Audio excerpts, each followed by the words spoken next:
Hi friends, नमस्कार. आज आपण बनवणार आहोत अस्सल चवीचा आणि अतिशय क्रीमी चिकू आईस्क्रीम. बाजारासारखं टेक्स्चर घरी कसं आणायचं यासाठी ही रेसिपी शेवटपर्यंत नक्की बघा. सर्वात आधी 14 ते 15 पिकलेले चिकूंची सालं काढून स्वच्छ धुवून घ्या. त्याचे बारीक तुकडे करून आता हे तुकडे एका टोपात काढून त्यात 5 ते 6 चमचे साखर घातली आहे. चिकूचा चिकटपणा आणि गम निघून जाण्यासाठी आपण हे मिश्रण गॅसवर छान शिजवून घेणार आहोत.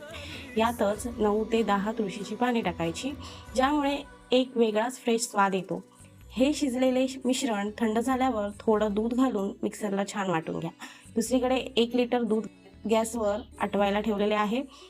दुधाला उकळी आली की त्यातलंच दूध एका पेल्यात काढून त्यात 1 चमचा पायनॅपल कस्टर्ड पावडर टाकून मिक्स करून उकळत्या दुधात टाका. यामुळे आईस्क्रीमला छान दाटसरपणा येईल. आता हे दूध पूर्णपणे थंड करून त्यात मिक्सरला लावलेला चिकूचा पल्प मिक्स करून घेऊया.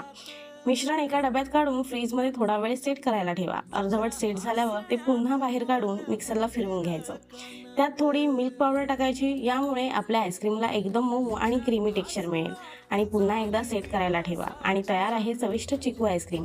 नक्की करून पहा. अशाच नवनवीन रेसिपीजसाठी DK क्रेव्ह अँड कुकला लाईक करा, शेअर करा आणि सबस्क्राईब करायला विसरू नका.